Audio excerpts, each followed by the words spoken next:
Bagaimana jika selama ini kita diajarkan untuk menghafal, tetapi bukan untuk berpikir? Bagaimana jika penyebab suatu bangsa sulit maju bukan karena kekurangan sumber daya, melainkan karena masyarakatnya terlalu mudah percaya tanpa menguji kebenarannya?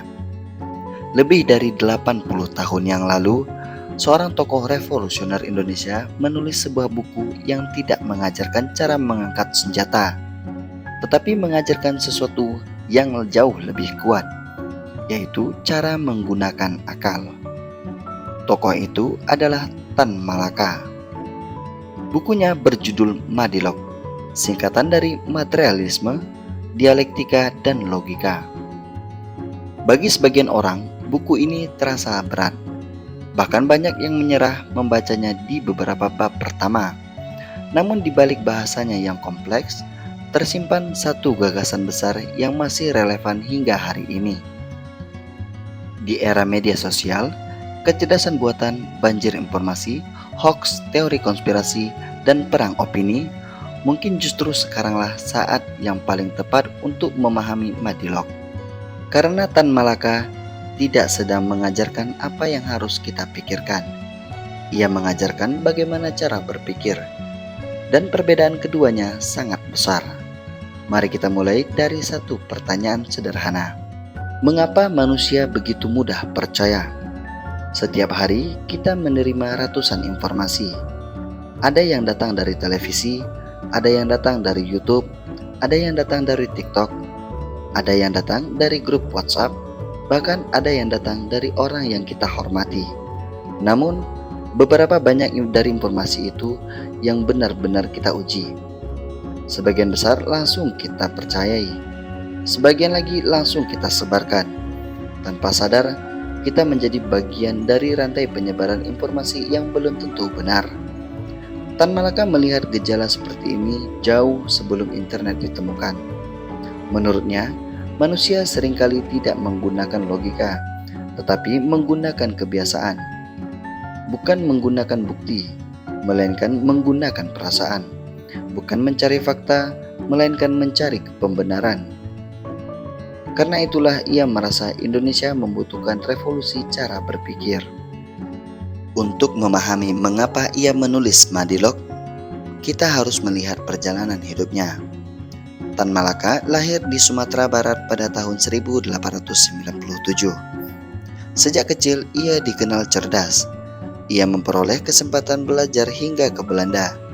Di sana, ia menyaksikan langsung bagaimana ilmu pengetahuan berkembang begitu pesat. Ia melihat masyarakat yang mulai membangun keputusan berdasarkan penelitian, pengamatan, dan penalaran. Namun ketika kembali melihat kondisi tanah air, ia menemukan sesuatu yang berbeda.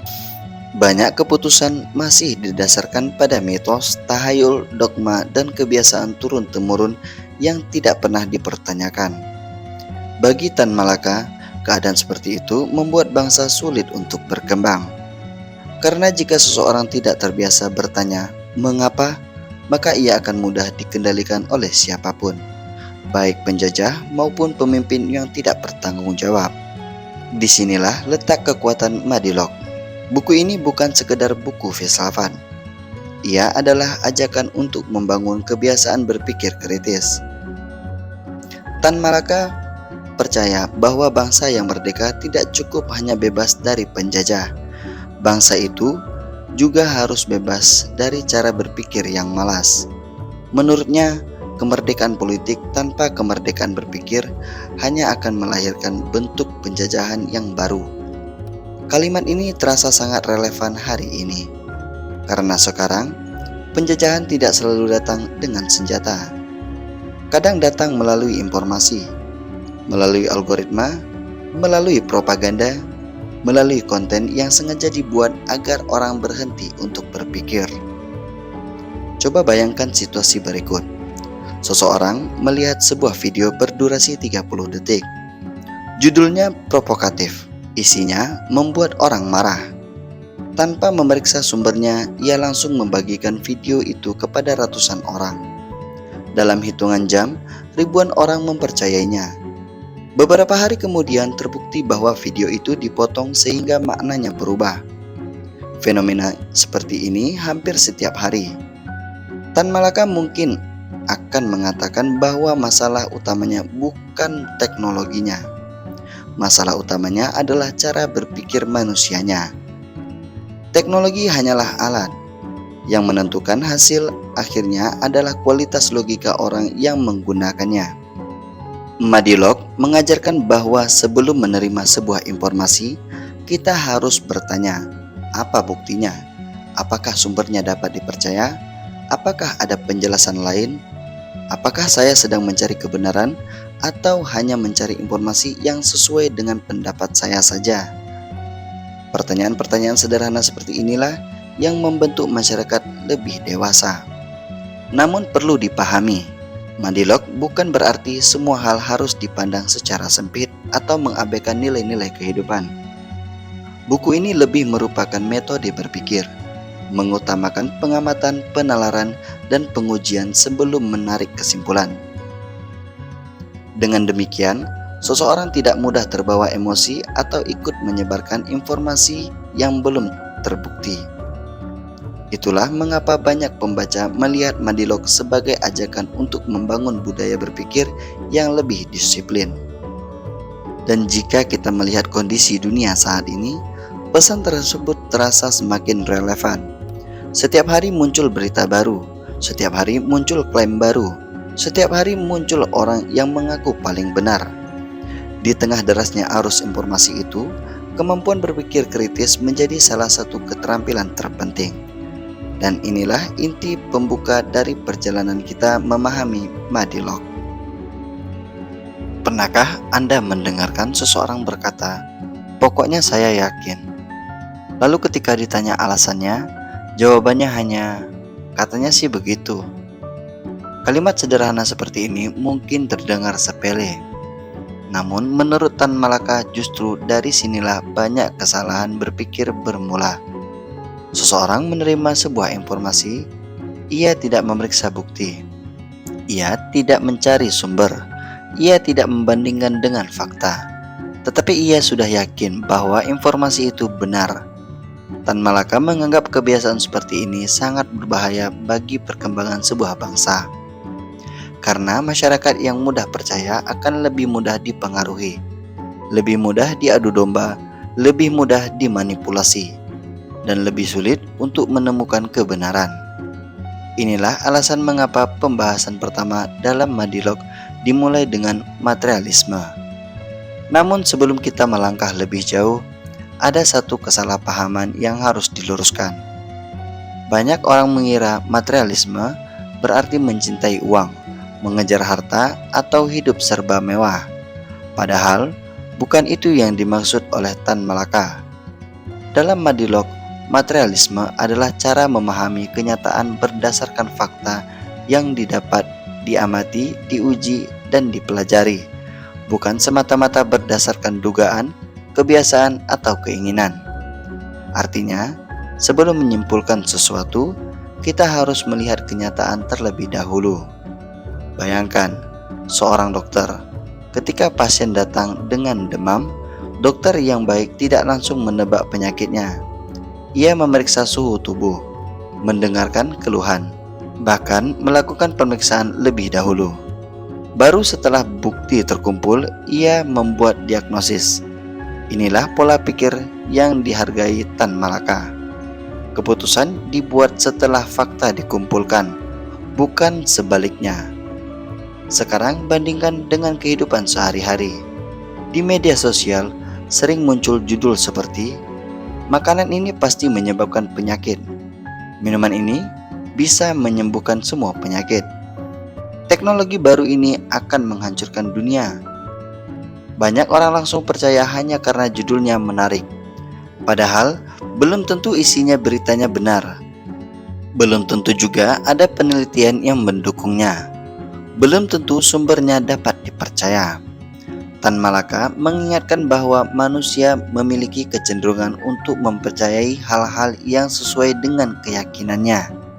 Karena itu, kita harus melatih diri untuk bertanya, apa buktinya? Pertanyaan ini sederhana, tapi dampaknya sangat besar. Dengan satu pertanyaan itu, kita mulai membangun kebiasaan berpikir yang lebih rasional. Tan Malaka juga mengajak pembacanya untuk menghargai ilmu pengetahuan.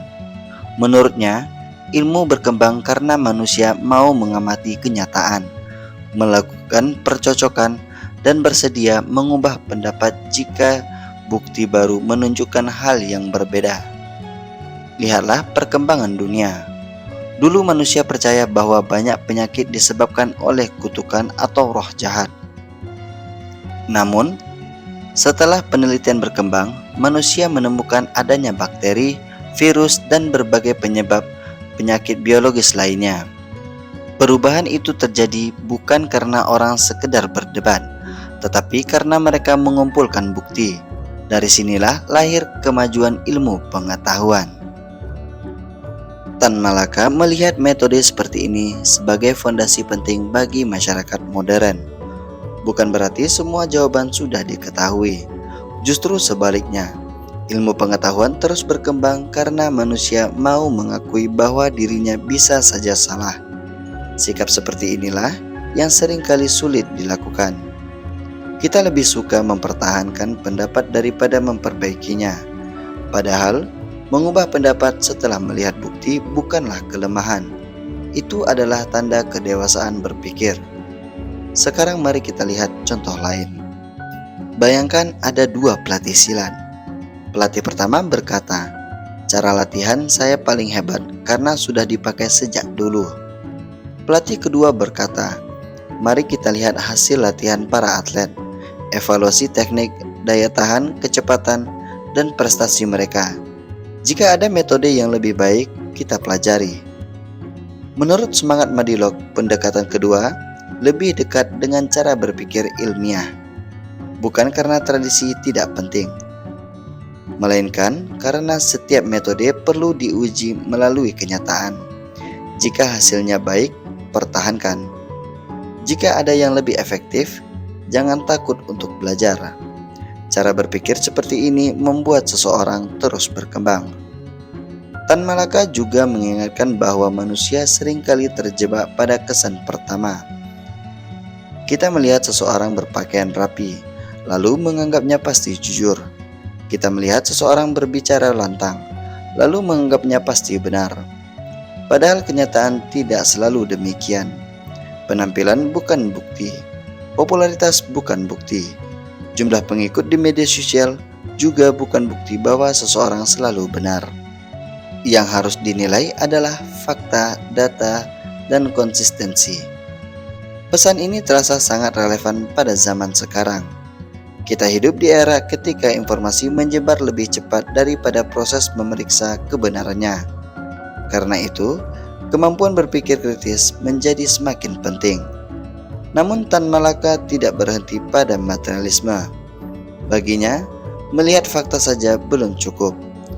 Kenyataan selalu berubah, masyarakat berubah, ilmu berkembang, teknologi pun berkembang. Cara berpikir juga harus mampu memahami perubahan tersebut. Disinilah ia memperkenalkan konsep berikutnya, yaitu dialektika. Menurut Tan Malaka, dunia tidak pernah diam. Segala sesuatu bergerak, berkembang, berubah, dan seringkali perubahan itu terjadi karena adanya pertentangan, perbedaan pandangan, serta proses mencari jalan keluar yang lebih baik.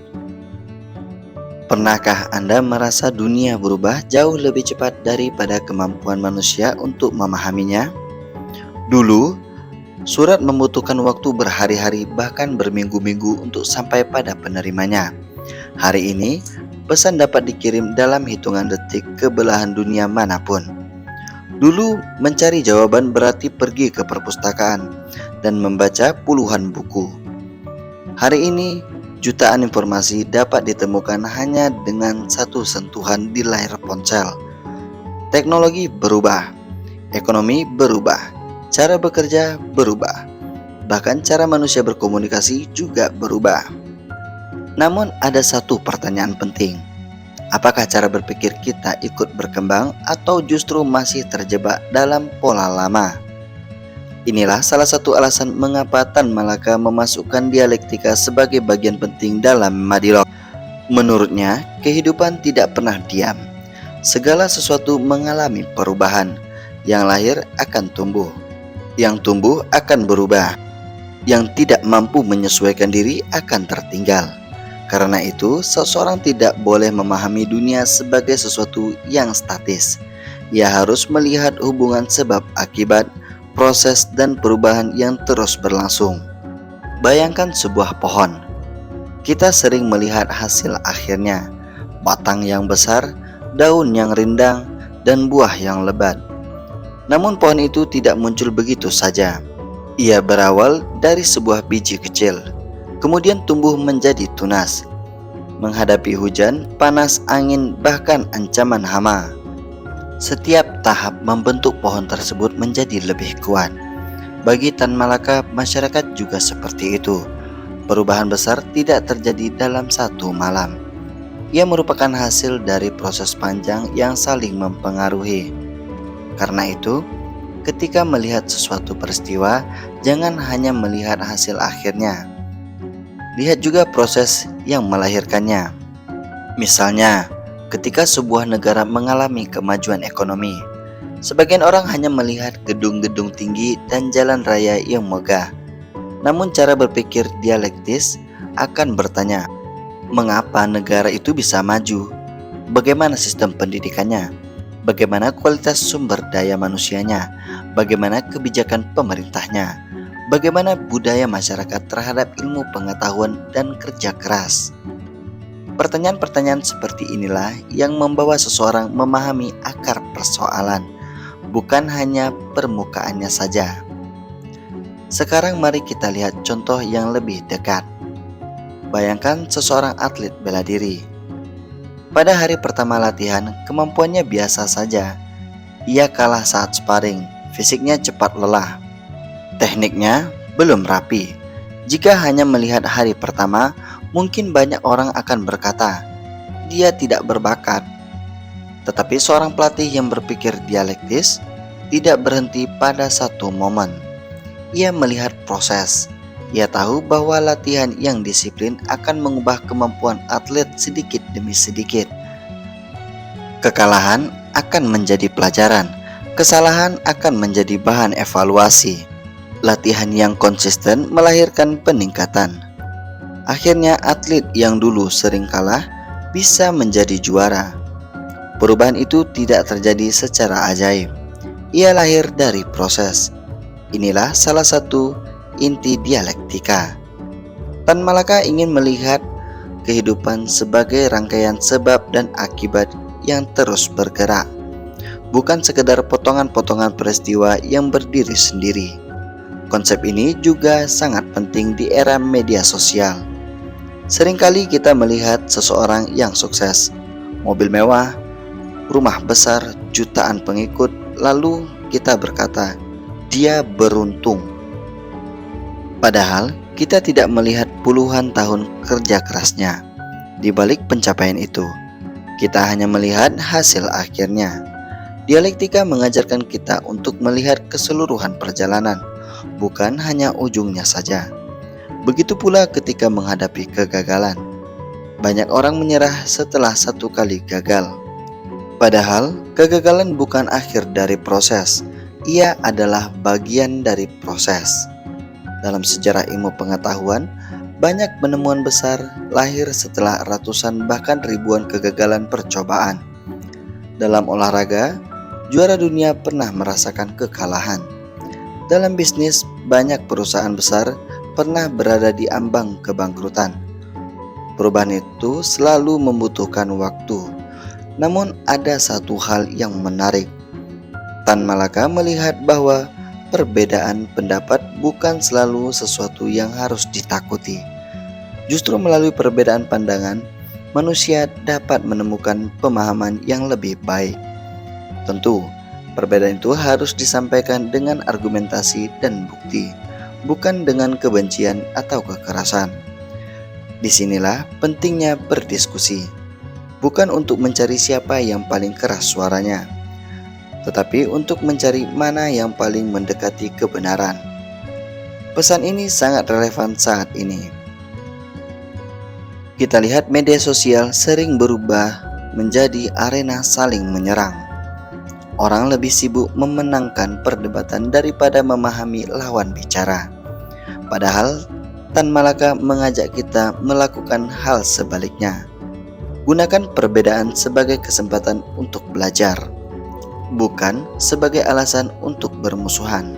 Namun dialektika saja belum cukup. Seseorang bisa melihat fakta, ia juga bisa memahami perubahan. Tetapi jika tidak mampu menyusun alasan secara runtut dan masuk akal, kesimpulannya tetap bisa saja keliru. Karena itu, Tan Malaka menempatkan satu unsur terakhir sebagai fondasi berpikir yang matang, yaitu logika. Menurutnya, logika adalah alat untuk memastikan bahwa cara kita menarik kesimpulan benar mengikuti alasan yang masuk akal, bukan sekedar emosi atau dugaan. Bayangkan ada seseorang berkata, "Semua orang yang sukses bangun jam 4 pagi. Saya bangun jam 4 pagi, berarti saya pasti sukses." Sekilas kalimat itu terdengar masuk akal.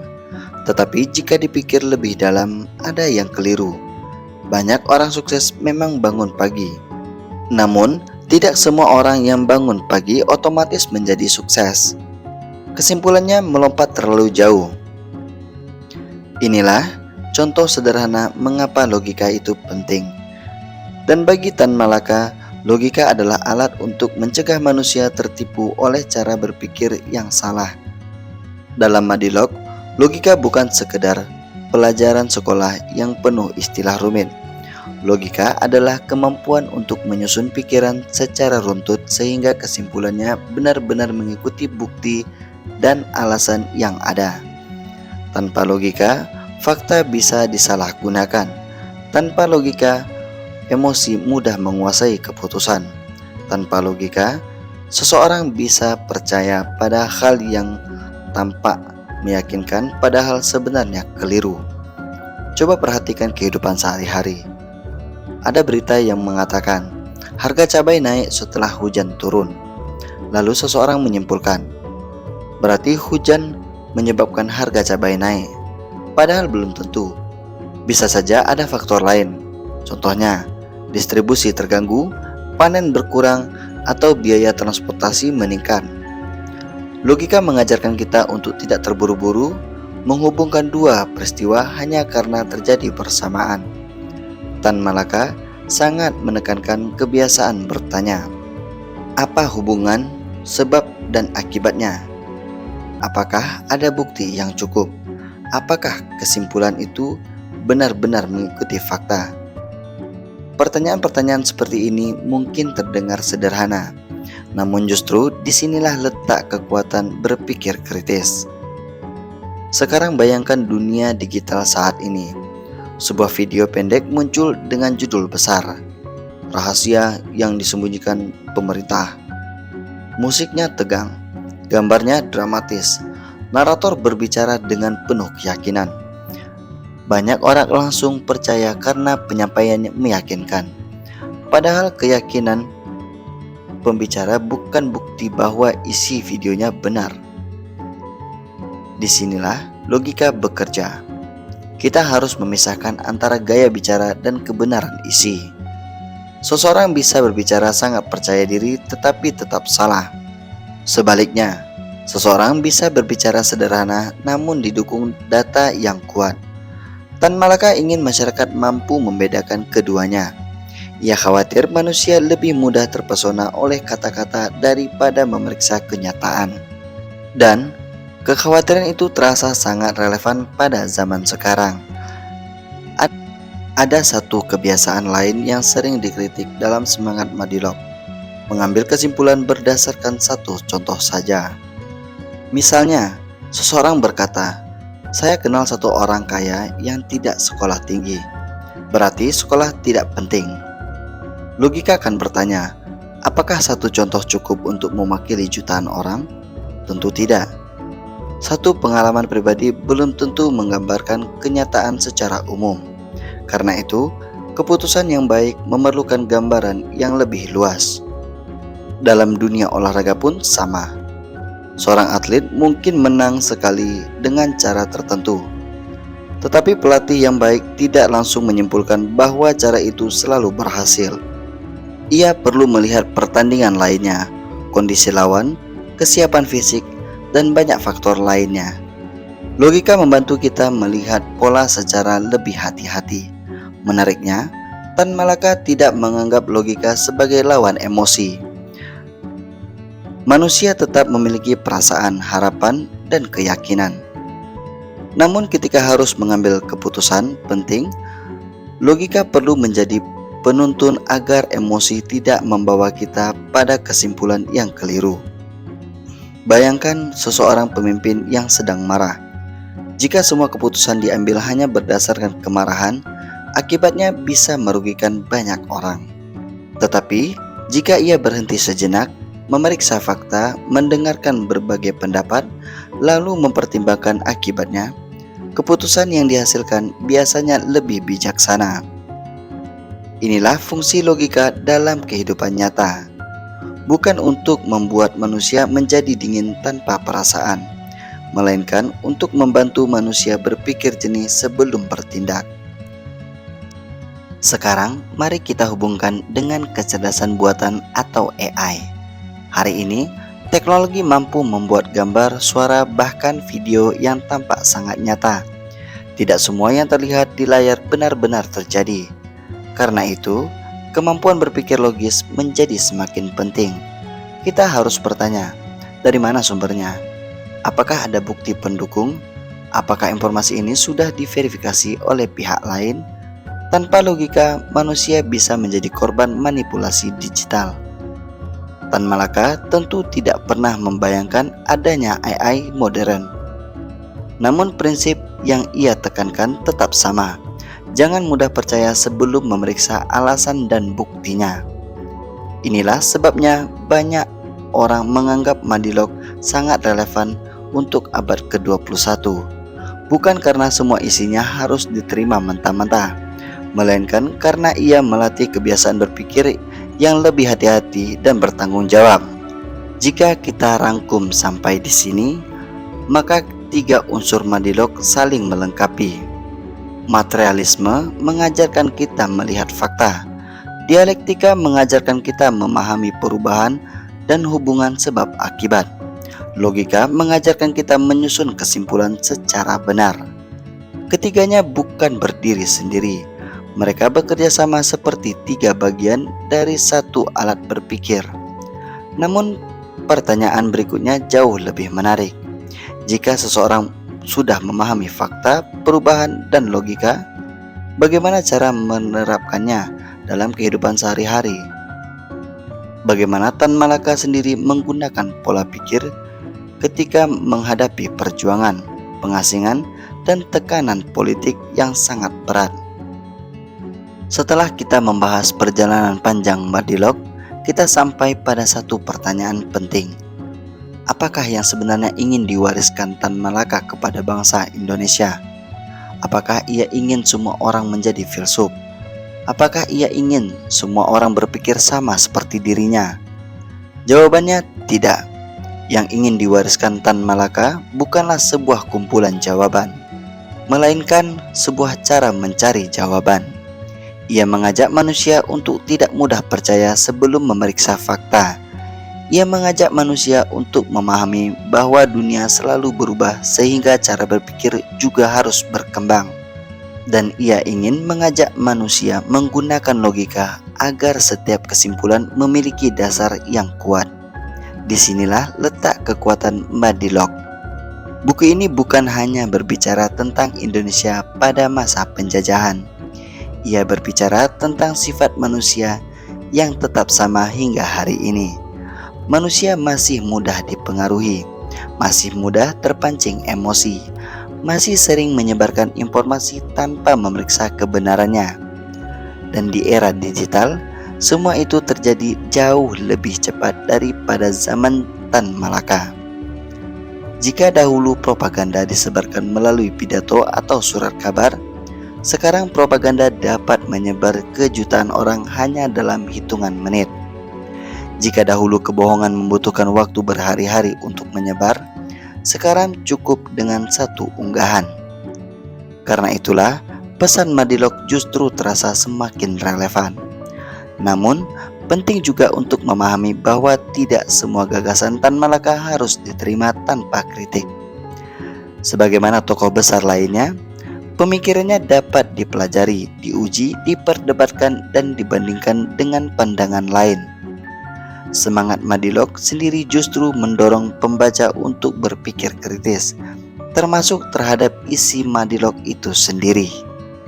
Artinya, menghargai Tan Malaka bukan berarti menerima seluruh pendapatnya begitu saja.